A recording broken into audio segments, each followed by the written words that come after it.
जी अस्सलाम वालेकुम। Hello.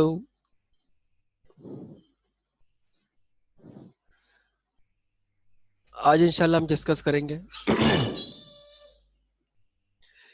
Cash ledger, cash summary, custom views, menus के ऑप्शन है, इनकम स्टेटमेंट और ट्रायल बैलेंस। ये हमारे मेन टॉपिक्स हैं जिनको इंशाल्लाह जो है आज हम डिस्कस करेंगे। सबसे पहले तुमने देखना है वो ये है कि कैश लेजर हम किसे कहते हैं। कि एक्सेल में हम जो है कैश लेजर या कैश रिकंसिलिएशन जो है वो हम किस तरीके से मेंटेन करेंगे। कैश लेजर का मकसद होता है जैसे कि आपने जो ना बैंक अकाउंट क्रिएट किया, उस बैंक के अंदर जो भी हो रहा है डेबिट क्रेडिट वो देखना, या अगर जैसे कैशियर होता है किसी कंपनी के अंदर तो वो कैश के इन आउट को देखता है। तो ये तमाम चीजें जो ना किस तरीके से कैश लेजर में मेंटेन करेंगे। अब इसका तरीका ये है, पहले मैंने बनाया एक लेजर कैश ऑन हैंड।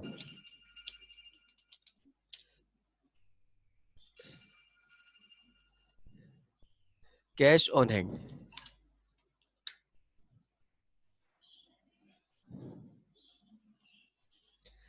अब यहाँ पर एक कॉलम आ जाएगा date, reference, debit, credit, balance. अब यहाँ पर आपने बता दिया, ये आपने आज की डेट लिख के बैलेंस दे दिया, सपोज आपने 5 लाख। यानी कैश के अंदर जो हमारा ओपनिंग बैलेंस है वो है जनाब 5 लाख।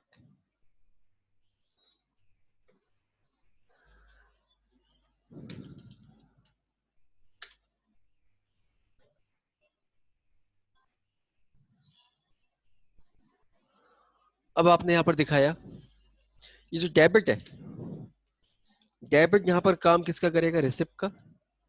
और क्रेडिट जो है वो यहाँ पर काम क्या करेगा, पेमेंट का। रिसिप्ट जो है वो ऐड का काम करेगा, मतलब जो है बैलेंस में जाएगा, ऐड हो जाएगा। और जो पेमेंट है वो बैलेंस में से क्या हो जाएगा, आपका लेस हो जाएगा।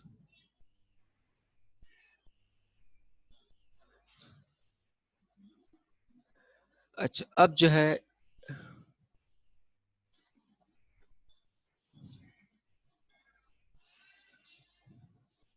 यहाँ लगाया आपने फॉर्मूला,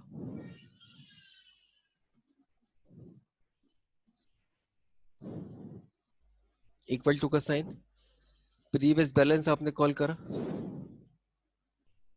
और यहाँ पर ऐड कर देंगे आप डेबिट को और लेस किसको कर देंगे आप, क्रेडिट। ये आपने इसको एंटर किया। अब फार्मूले को आपने कॉपी किया, कॉपी करके यहाँ पर आपने क्या कर दिया, पेस्ट कर दिया। मतलब अगर अमाउंट आएगी आपकी डेबिट के अंदर तो ये बैलेंस पे ऐड हो जाएगा, और अगर अमाउंट आएगा आपका क्रेडिट में तो ये बैलेंस में से क्या हो जाएगा, आपका लेस हो जाएगा। फॉर एग्जाम्पल 2 तारीख को आपने बनाया क्रेडिट वाउचर।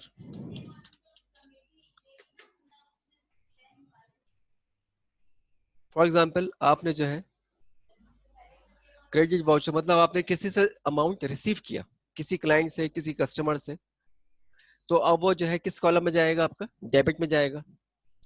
सपोज वो हमने अमाउंट रिसीव किया 60,000, previous balance of cash GL is 5 lakh.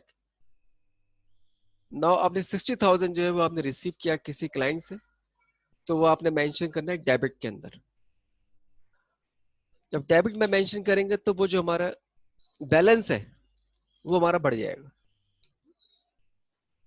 Balance में इजाफा हो जाएगा। ये देखिए, पहले हमारे पास था 5 लाख, अब हमारे पास जो है 60,000 जो है जब हमने रिसीव कर लिए किसी क्लाइंट से,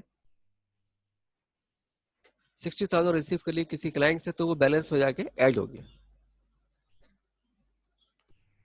अब अगर आपने 3 तारीख को दोबारा किसी क्लाइंट से अमाउंट रिसीव करा, सपोज 41,000, तो ये कहलाएगा आपका 6,01,000। 6,01,000, 41,000 जो है हमने रिसीव किया, तो ये बैलेंस में जाके ऐड हो गया। 6,01,000 जो है इसका बैलेंस आ गया। अब अगर आपने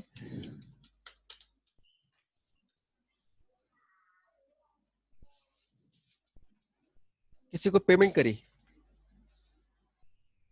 अब अगर आपने किसी को पेमेंट करी, तो डेबिट वाउचर रेफरेंस नंबर 1 आ जाएगा। और सपोज हमने पेमेंट की किसी को 50,000 की,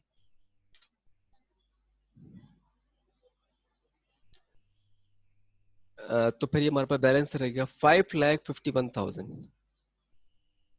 5,51,000 जो है ये हमें दिखा रही है।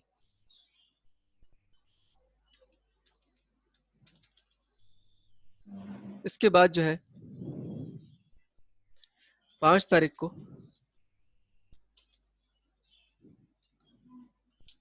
डेबिट वाउचर नंबर 2, दोबारा आपने किसी को पेमेंट करी 1 लाख, तो ये इसमें से लेस हो गया, तो ये कह रहा है 4,51,000। मतलब डेबिट काम करेगा आपका रिसीविंग का, और क्रेडिट काम करेगा आपका पेमेंट का। और जो भी यहाँ पर वैल्यूज है उसका इम्पैक्ट बैलेंस में कैसे जाएगा, डेबिट हो तो प्लस, क्रेडिट हो तो माइनस। करेंटली आपके पास जो कैश मौजूद है वो है 4,51,000, जो कैशियर के पास मौजूद है करंटली। तो ये हो गया कैश रिकंसिलिएशन, मतलब कैश के हवाले से इन आउट देखना। अब अगर किसी बैंक के हवाले से बात की जाए,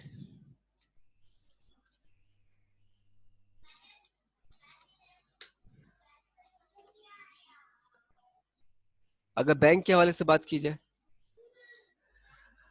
अब यहाँ लिखा जैसे कि आपने एमसीबी बैंक, और बैलेंस दिखा दिया सपोज आपने 3,45,000।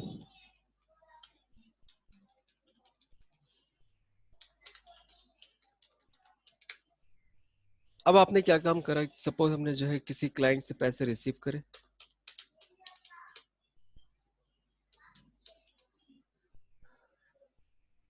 40,000, कुछ चेक रिसीव करा, वो चेक मैंने जो है ना एमसीबी में जाके जमा करा दिया, ये कैश है। मतलब एमसीबी में जो प्रीवियस बैलेंस था 3,45,000 का, और अभी आपने रिसीव किया 40,000, तो मेरे पास बैलेंस आ गया 3,85,000। 3,85,000। अब जो है 3 तारीख को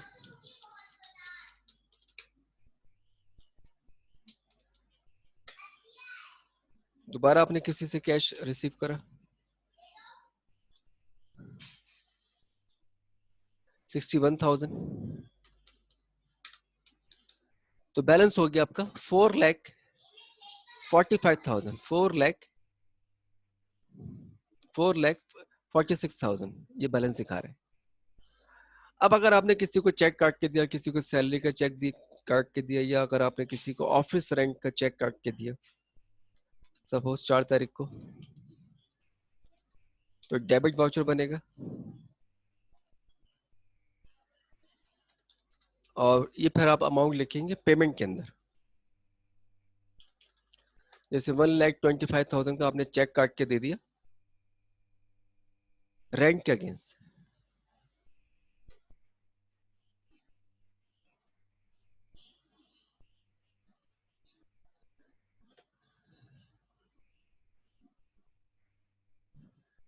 रेंट का अगेंस्ट जो है वो आपने चेक काट के दे दिया।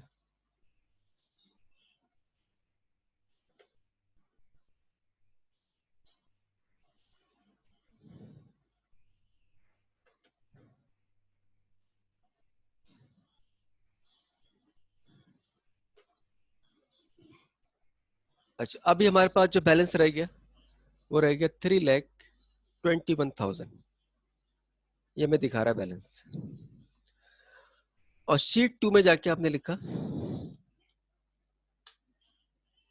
कैश या बैंक रिकंसिलिएशन।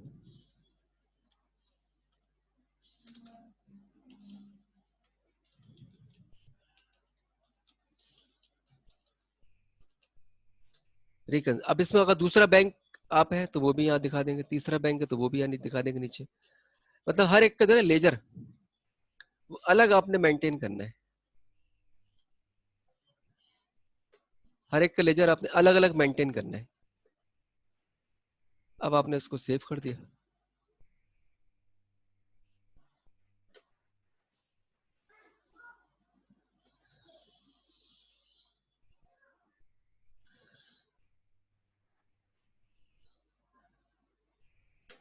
अब आप जाते हैं अगली शीट पे।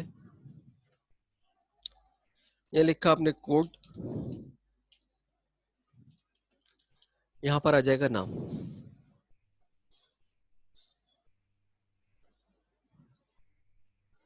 और यहाँ पर आ जाएगा बैलेंस।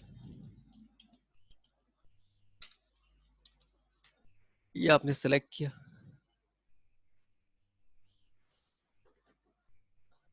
अब सपोज कोड दे दिया आपने 9601 9602।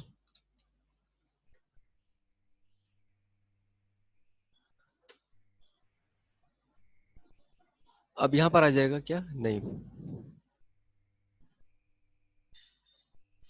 एक मिनट।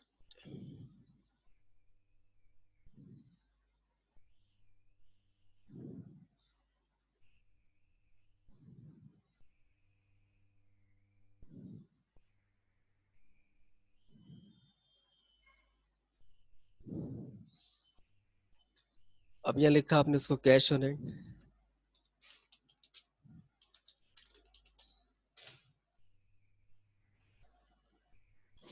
और यहाँ पर आ जाएगा आपका एमसीबी।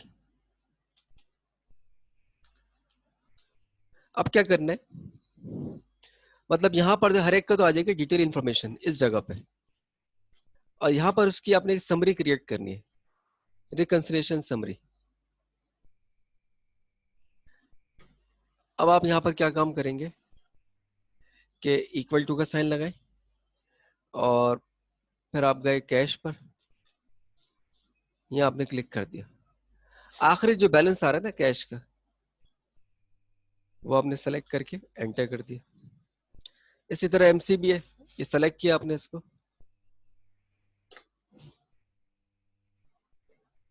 और दोबारा से आप चले गए बैंक में, और यहाँ से आपने एमसीबी का जो आखिरी बैलेंस है वो आपने सेलेक्ट कर लिया। एमसीबी का जो आखिरी बैलेंस है वो आपने सेलेक्ट किया, और फिर आपने इसको एंटर कर दिया। अब ये एक समरी आपको बता रहा है, मतलब आपका 3-4 बैंक्स में अकाउंट है, उन बैंक्स के जो नेम आ जाएंगे, उसके आगे उनके बैलेंसेस आ जाएंगे। अब यहाँ पर आप बता रहे हैं कि कैश में आपके पास है ये बैलेंस 4,51,000, एमसीबी के अंदर बैलेंस है आपका 3,21,000। सही, वो कैश ऑन हैंड और ये हमारा एमसीबी। अब लास्ट में आपने इनको करना ऑटो सम। ये अब जितने भी आपके होंगे कैश, जीएल बैंक्स वगैरह, उन सब के नेम यहाँ पर आ जाएंगे, और आखिर में आप कर देंगे ग्रैंड टोटल।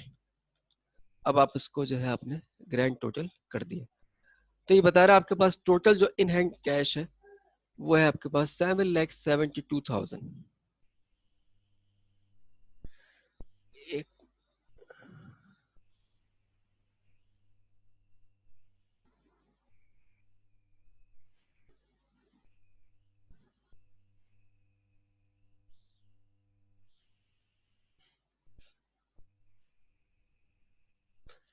अब यहाँ पर आपने इन सबको ऐड कर दिया।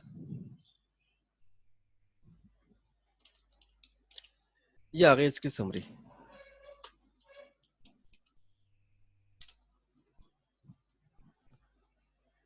अब जो है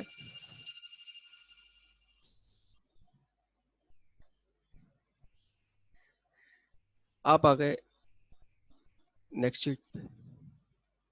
अच्छा, यहाँ पर आपने इन सबको किया सेलेक्ट। सेलेक्ट करने के बाद इंसर्ट पर आप आ गए और यहाँ से आपने चार्ट आपने क्रिएट कर लिया। ये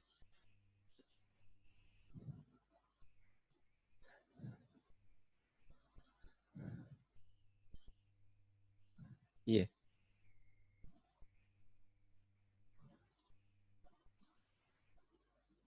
अब ये चार्ट आपको क्या बता रहे हैं? अब इन तीनों के अंदर आपस में एक दूसरे से लिंक। ये तो आपको बता रहा है जो भी इसमें इन आउट हुआ और जो बैलेंस आपके पास बचा, चाहे वो आपका कैश का हो चाहे वो आपका एमसीबी का हो। और ये आपके पास जो है ना,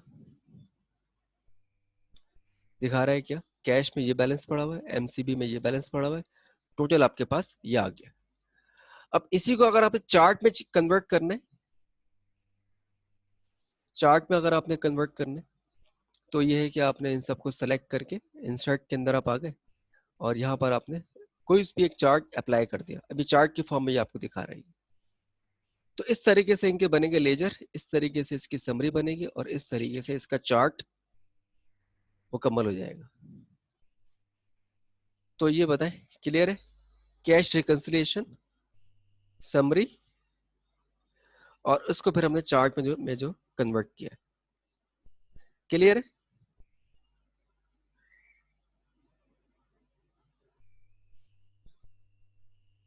इसको कंफर्म करें ताकि फिर हम आगे मूव करें। कैश या बैंक की रिकंसिलिएशन, उसके बाद यह है कि समरी और फिर ये है कि आपका ओके। अच्छा, नेक्स्ट हम आते हैं शीट 4 के ऊपर।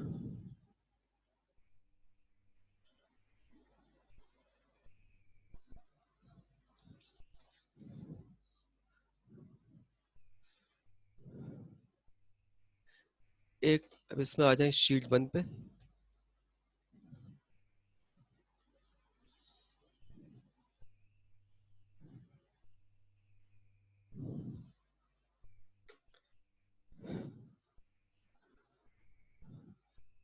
अब यहां से हमने देखना है कस्टम व्यू। देखें हमारे पास जो है तीसरा टॉपिक दिख रहा है आपको, कस्टम व्यू। दरअसल ये एक मेन्यू का ऑप्शन है, इसको हमने जो है इस्तेमाल करना है।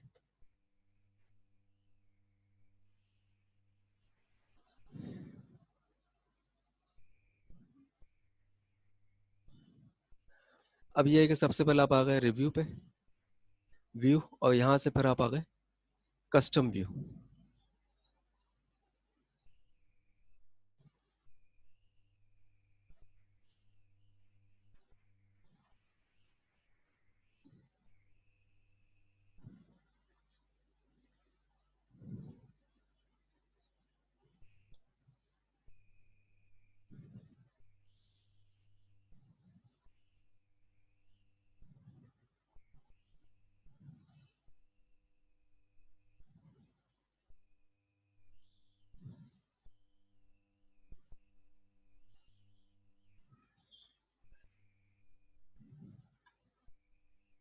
यहाँ से फिर आप जो है ना ऐड पे क्लिक करेंगे। बेसिकली कस्टम व्यू का जो मकसद है वो ये है कि किसी एक सेक्शन को या किसी एक जो है हिस्से को कोई नाम असाइन कर देना। सही ना? अब इसकी मिसाल क्या हो सकती है कस्टम व्यू की? जैसे कि मैंने ये हिस्सा सेलेक्ट कर लिया। सेलेक्ट करने के बाद कस्टम व्यू पर आप आ गए और यहां से फिर आपने ऐड पे क्लिक कर दिया। ऐड पे क्लिक करने के बाद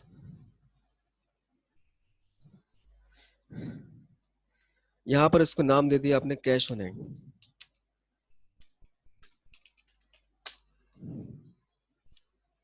कैश ऑन हैंड मतलब इस पूरे सेक्शन को आपने एक नाम दे दिया, कैश ऑन हैंड।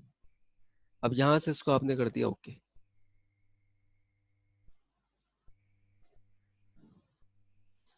अच्छा, अब आते हैं यहाँ पर। अब कस्टम व्यू पर आपने क्लिक करा। अब होता ये कस्टम व्यू का किसी सेक्शन पर डायरेक्ट आपने पहुंचना है, डायरेक्ट एक्सेस करना है। तो पहले उसको रेफरेंस का हिस्सा बनाए, फिर जब आप इस पे क्लिक करेंगे, शो पे क्लिक करेंगे, तो उस जगह पे आपको मूव करा देगा। अच्छा, इसी तरीके से अगर मैं चाहूँ कि भाई एमसीबी का मैं बनाऊं कस्टम व्यू, एमसीबी का कस्टम व्यू बनाऊं, अब सेलेक्ट कर लिया आपने इसको, और यहां से फिर आप आ गए कस्टम व्यू, यहां से ऐड पर आप आ गए, और ये आपने इसको नाम दे दिया एमसीबी। मतलब इस हिस्से को कस्टम व्यू के जरिए आपने एक नाम दे दिया एमसीबी।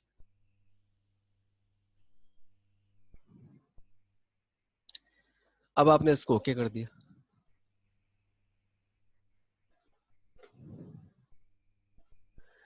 अब आप किसी और जगह पहुंचे में, अब डायरेक्ट आपने जो है पहुंचना है एमसीबी के सेक्शन पर। तो फिर हम क्या करेंगे, कस्टम व्यू पर आप जाएं, यहां से एमसीबी पर आप जो है क्लिक करें, और फिर आप जो है शो पे क्लिक कर दें। ये देखें, डायरेक्ट उस लोकेशन पे जो है ना ये आपको मूव कराएगा। तो बेसिकली कस्टम व्यू का मकसद क्या होता है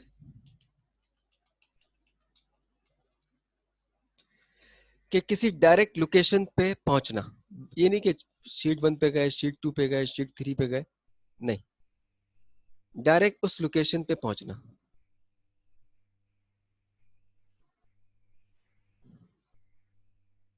अब जो है दोबारा मैंने कस्टम व्यू पे क्लिक करा। अब यहां पर ये ना लिस्ट बनती रहेगी, जो जो आपके मेन पॉइंट्स हैं या मेन जो सेक्शन है, उन सब के जो ना नेम यहाँ पर आते रहेंगे। कैश ऑन हैंड, एमसीबी, या जो भी आपने रेफरेंसेस क्रिएट करे, उन सब की लिस्ट यहाँ पर आ जाएगी। मूव होना है तो आप क्लिक करके इस पे मूव हो जाए। ये देखिए, अब अगर जैसे मेरे काम के नहीं है कस्टम व्यू, किसी को रिमूव करना है, अगर मुझे किसी को अगर मुझे रिमूव करना पड़े, अब क्या करेंगे,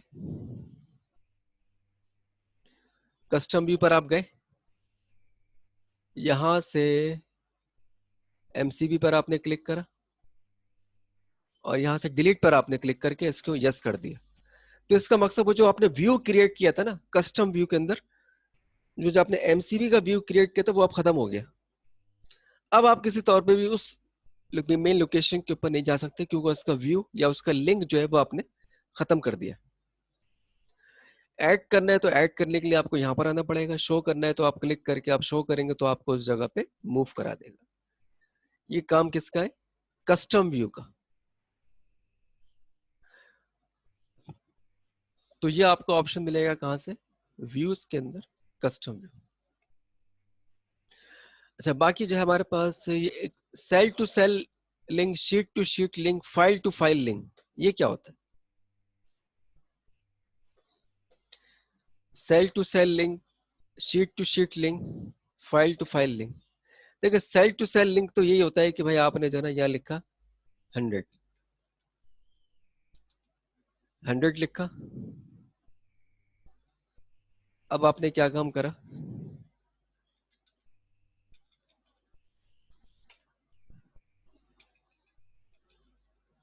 अब ये आपने क्लिक कर दिया इधर, मतलब 100 यहाँ लिखा हुआ है, और यहाँ दे दिया आपने इक्वल टू का साइन A1, और ये इसका लिंक हो गया। मतलब सिंपल लिंक है ये, इक्वल टू का साइन, यहाँ लिखा A1। अब जो भी आपका A1 के अंदर जो वैल्यू होगी, वो आपको इस जगह पे ये दिखा देगा। ये सेल टू सेल लिंक हो गया। अब शीट टू शीट लिंक कैसे होगा, कि जैसे मैंने ना यहाँ पर क्लिक करा इक्वल टू का साइन, शीट 6 पे क्लिक करा A1, और यहाँ से इसका लिंक करा दिया मैंने शीट 5 के I6 के साथ, शीट 5 के I6 के साथ। इसका मकसद ये होगा कि जो भी यहाँ वैल्यू है ना, वो आपको यहाँ दिखाता रहेगा। तो ये हो गया शीट टू शीट, मतलब ये हो गया सेल टू सेल लिंक। जैसे मैंने यहाँ लिंक करा दिया, अब A1 के अंदर जो भी वैल्यू होगी, वो आपको I6 पे दिखाएगा, और I6 का लिंक करा दिया मैंने किसी दूसरी शीट के किसी सेल के साथ, तो ये बताएगा कि भाई जो भी आपके शीट 5 का I6 के अंदर वैल्यू होगी वो आपको यहाँ पर दिखा देगा। अब एक लिंक जो है वो होता है आपका फाइल टू फाइल, यानी एक फाइल का जो है वो किसी दूसरी फाइल से क्या करना, लिंक करना, एक फाइल का किसी दूसरी फाइल से लिंक करना। अब जो है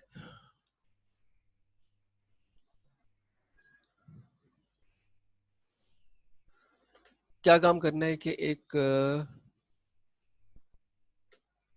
शीट पर आता हूं मैं और यहां लिखा मैंने नेम।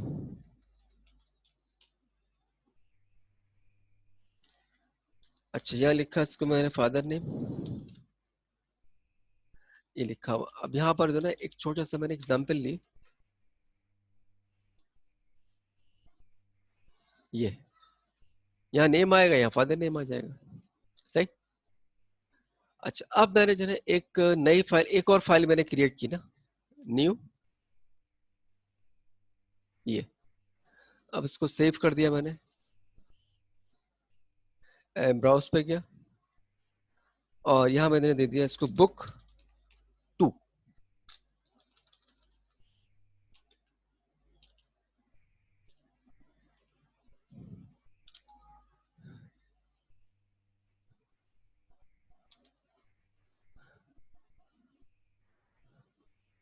ब्राउज ई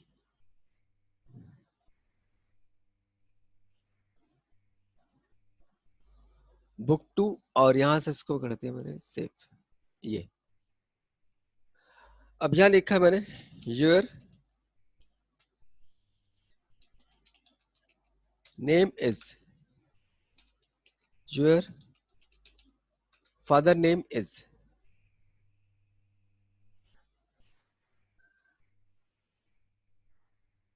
अब आपने क्या काम करा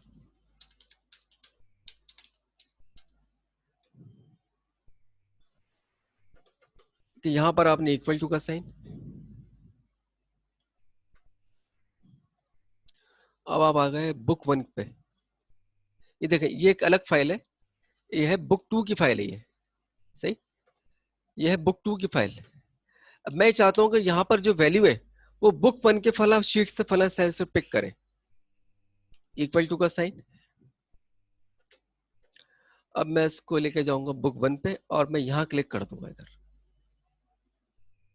कि यहां जो मैं इनपुट करूंगा वो वहां दिखाएगा बुक 2 पर। अच्छा, इसी तरह दोबारा मैंने यहाँ पर इक्वल टू का साइन लगाया, मैं आ गया बुक 1 के ऊपर और मैंने यहाँ क्लिक कर दिया फादर नेम पे। अब आपने इसको एंटर कर दिया। अच्छा, अब जो है मैंने आ गया बुक 1 के ऊपर, मैंने यहाँ पर दे रहा हूँ नेम में अली और फादर नेम में क्या दे रहा हूँ मैं, अहमद। अब ये लिखा हुआ बुक 1 के अंदर, अली मेंशन है बुक 1 के B1 में, और शीट कौन सी हमारी इसमें, 7, यानी बुक 1 शीट 7 और B1 में लिखा हुआ आ गया अली।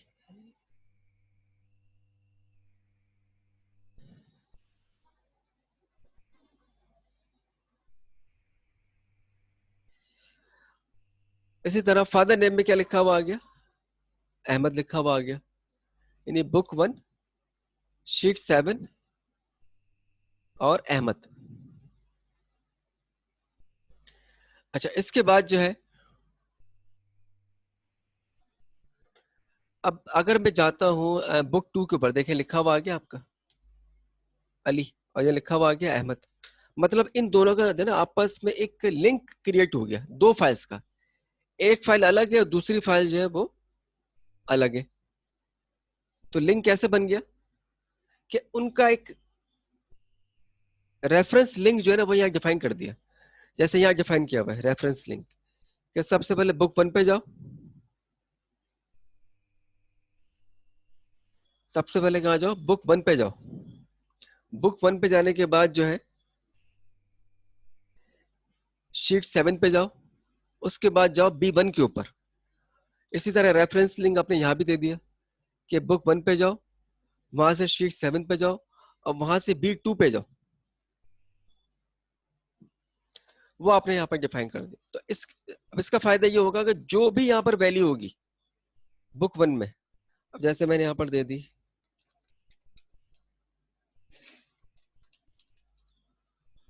इमरान हसन,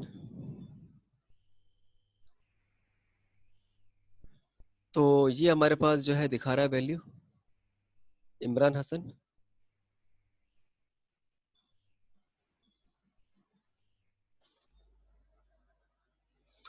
अब मैं जाता हूँ बुक 2 पे, ये देखिए, या देखिए वही लिखा हुआ आ रहा है ये।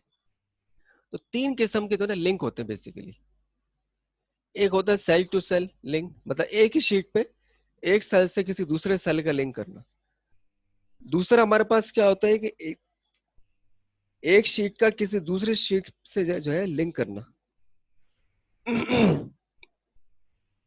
तीसरा हमारे पास क्या होता है कि एक हमारे पास फाइल है ए, एक हमारे पास फाइल है बी। तो आपने सपोज बी के अंदर जो है ए का डेटा पिक करना है। अब दो अलग अलग फाइल्स हैं तो जाहिर सी बात है इन दोनों का रिलेशनशिप क्रिएट होगा, तो वो कहलाएगा आपका फाइल टू फाइल लिंक। तो ये हमारे पास जो है ना लिंक्स होते हैं। अच्छा, एक लिंक हमारा यहाँ भी होता है कि इंसर्ट के अंदर, ये देखिए ये लिंक लिखा हमारा है हाइपर लिंक। एक लिंक ये भी होता है, ये तो होता है मूवमेंट के हवाले से ना, मूवमेंट। इसको मैंने जो है इसका नाम चेंज कर देता हूँ सेल। फॉर एग्जांपल ये हमारे पास एक ये भी लिंक की है कि सपोज मैंने यहाँ पर लिखा कैश या बैंक रिकंसिलिएशन। अब मैं आता हूँ जो है यहाँ पर,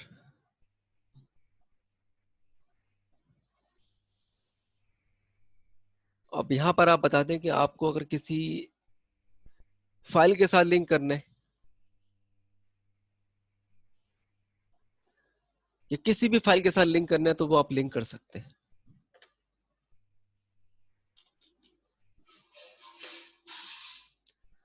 अच्छा, अब मैं आता हूँ इधर,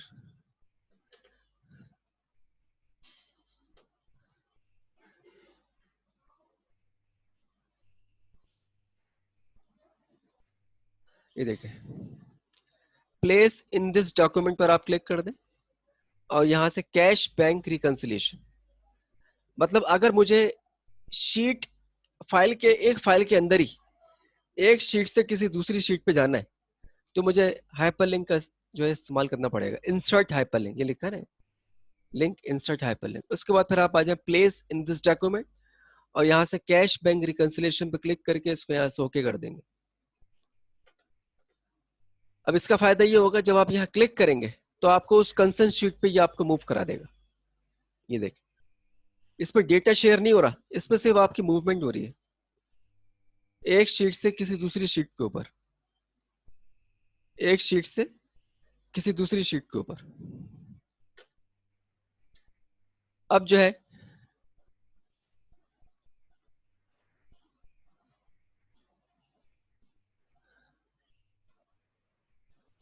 अब यहां क्लिक करा आपने,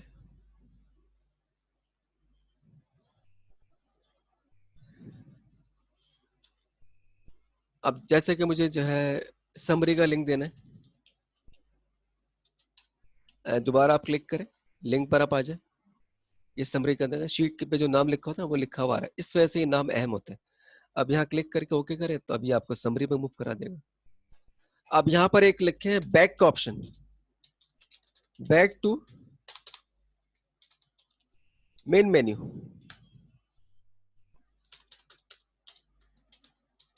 बैक टू मेन मेन्यू, ये।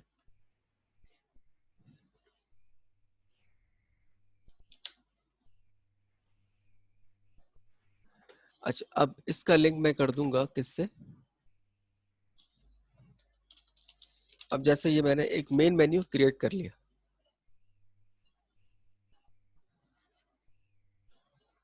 Back to main menu. अब आप आ जाएं वापस से इंसर्ट हाइपरलिंक पे, और यहाँ से मेन मेन्यू पे क्लिक करा, यहाँ से इसको ओके करें। जब मैं यहाँ क्लिक करूंगा तो मुझे मूव कहाँ कराएगा? मेन मेन्यू पे। ये देखिए इस तरीके से, ये समरी पर आप गए, यहाँ से आपने काम वाम करा, यहाँ से क्लिक करा, वापस से बिग मेन्यू। ये मतलब एक मेन मेन्यू जो है ना वो आप यहाँ क्रिएट करेंगे अपनी एक्सेल की फाइल में। कहीं पर भी अगर आप काम कर रहे हैं ना, तो मेन मेन्यू जो है वो आप क्रिएट करें, ताकि इसका फायदा ये होगा, इजी एक्सेस हो जाएगा किसी भी शीट के ऊपर, तलाश करना नहीं पड़ेगा आपको। जैसे 50 शीट है, 100 शीट है, 150 शीट्स है, अब यहाँ पर एक इंडेक्सिंग आ रही होगी ना, तो वहां पर उसको एक्सेस करना आसान होगा। बजाय इसके पहले मैं यहाँ क्लिक करूँ, फिर मैं यहाँ क्लिक करूँ, फिर यहाँ क्लिक करूँ, फिर यहाँ क्लिक करूँ, इससे जो है ना टाइम वेस्ट होगा। तो इसे समझ ले इंटरनल लिंक हो गया कि ना, इंटरनल लिंक मतलब एक फाइल है, उस फाइल के अंदर जो है आपने मुख्तलिफ शीट्स के दरमियान एक लिंक क्रिएट कर दिया, एक मेन मेन्यू क्रिएट कर दिया कि आप किसी भी जगह पे मूव हो सकते हैं। जैसे ये है कि समरी पे गए, समरी पे काम किया, देखा, और ये वापस आ गए। अब एक लिंक होता है कि आउटसाइड, कि बाहर की किसी फाइल से लिंक करना, बाहर की किसी फाइल से लिंक कैसे होगा कि वापस आप जाएं लिंक के अंदर, और यहां से आप आ जाएं एग्जिस्टिंग फाइल वेब पेज, या और यहां से उसको बताएं कि भाई लिंक आपने किससे करना है। ई पर आप चले गए, आपने कहा कि भाई इसका लिंक करना है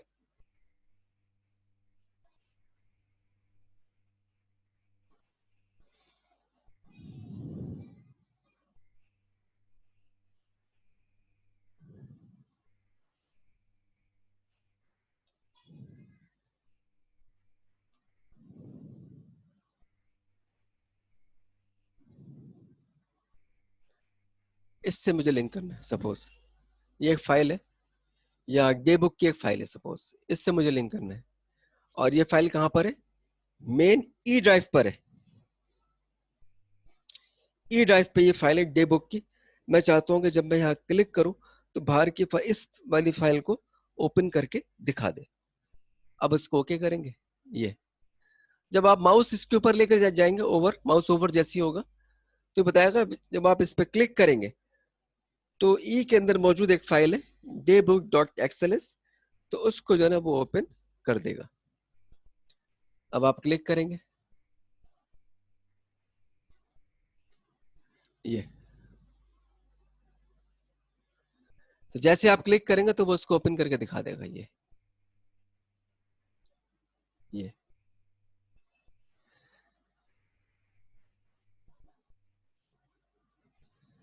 देखिए, तो बाहर की जो है फाइल इस जो है वो आपके इस तरीके से लिंक कर सकते हैं। मतलब ये है कि आपने अपनी फाइल में जो है ना मेन मेन्यू वो क्रिएट करना जरूरी है।